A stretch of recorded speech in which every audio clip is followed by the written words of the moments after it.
A car travels a distance of A to B at a speed of 40 km per hour and returns to A at a speed of 30 km per hour. First part says, what is the average speed of the whole journey and what is the average velocity? ठीक है, तो question ये बोल रहा है कि हमारे पास एक कार है जो कि A से B पे जा रही है।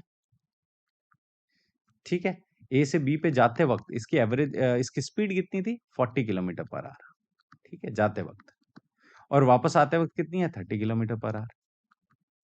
हमको एवरेज स्पीड निकालनी है, तो सबसे पहले मैं यहाँ पे लिख लेता हूँ एवरेज स्पीड। अब एवरेज स्पीड का हमारा फॉर्मूला क्या होता है?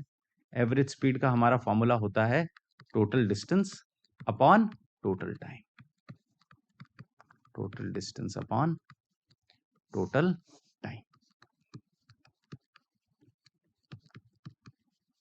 अब यहाँ पे टोटल डिस्टेंस जो है हमारी वो क्या है? हमें पता ही नहीं, ए से बी है, तो इसको मान लेते हैं हम एक्स।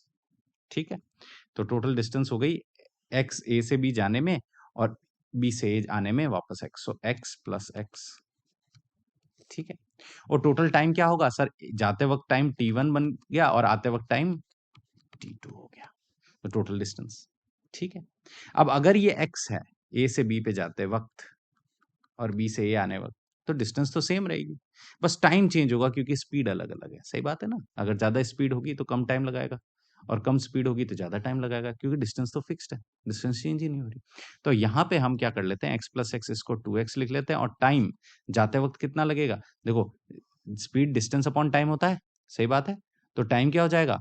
डिस्टेंस अपॉन स्पीड, तो डिस्टेंस x है, अपॉन स्पीड लिख लेते हैं 40 प्लस x अपॉन 30।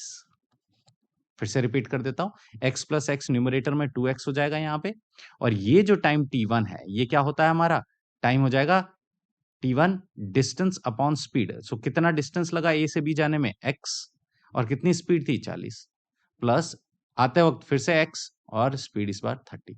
चलो इसको सिंप्लीफाई कर लेते हैं, तो हमारे पास यहाँ पे एवरेज स्पीड, इसको शॉर्ट फॉर्म में as लिख लेता हूं मैं, और ये आ जाएगा हमारे पास as एज कितना आ गया? 2x अपॉन इसको x को कॉमन ले लेते हैं, ये हो जाएगा 1/40 प्लस 1/30। ठीक है, दूसरे पेज पे चल लेते हैं, तो ये हो जाएगा हमारे पास एवरेज स्पीड कितना आ जाएगा? 2x अपॉन, इधर x बाहर है और 1/40 था और 1/30 था। चलो जल्दी से इसको सॉल्व करते हैं, सिंपल मैथ्स है। x से x कैंसिल हो गया, ठीक है, और यहाँ पे हमारे पास आ गया 2/30 plus 40 whole divided by 30 into 40। सही बात है। अब ये 30 इंटू 40 को न्यूमरेटर में ले जाते हैं, तो ये आ जाएगा, ये वाला 30 इंटू 40 जो है हमारा, ये न्यूमरेटर में चला जाएगा, तो ये हो जाएगा 2 into 30 into 40 whole divided by 30 plus 40 which is 70। इसको इससे कैंसिल कर देते हैं, ये आ जाएगा 4 3 ज़ा 12 2 ज़ा 24/7। ओके, और ये क्या है हमारा? 24/7। ठीक है, ये हो जाएगी हमारी एवरेज स्पीड। सही है, और यहाँ पे एक और 4 3 ज़ा 12 जीरो भी है, 240/7। ठीक है, तो ये हो जाएगी हमारी किलोमीटर पर आवर। अब सेकंड पार्ट क्या बोल रहा है?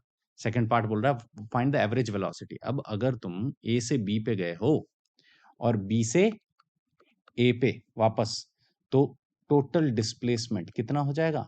टोटल डिस्प्लेसमेंट 0, क्योंकि आपकी इनिशियल पोजीशन और फाइनल पोजीशन क्या है? सेम है सर। तो आप जहां से शुरू कर रहे हो वो क्या है? वापस वहीं पे खत्म कर रहे हो, तो टोटल डिस्प्लेसमेंट 0 हो जाएगी। तो एवरेज वेलोसिटी कितनी हो गई हमारी यहाँ पे? एवरेज वेलोसिटी ये हो जाएगी 0, क्योंकि आप इनिशियल पोजीशन पे फिर से आ गए हो।